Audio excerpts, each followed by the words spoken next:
Regular piece of RG6. You want to strip about a ½ inch off to start with.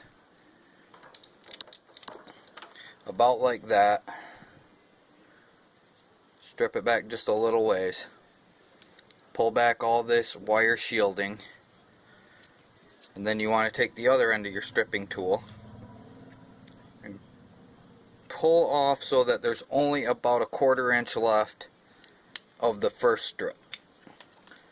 So basically you will have something that looks approximately like that.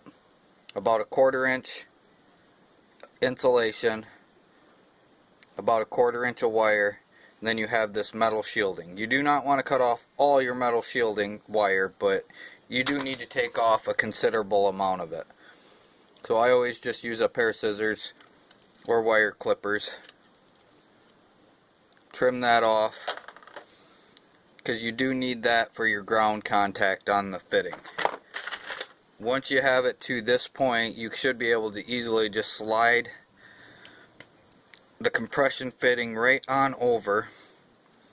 And the important part is that the white insulation actually pushes up to that center hole and just slightly through it, because you don't want your copper to touch off on the metal of this outside, on the inside there.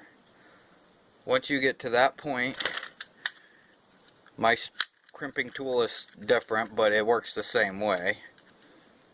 You slide your fitting in and you just clamp it, and it presses this back piece into the front piece.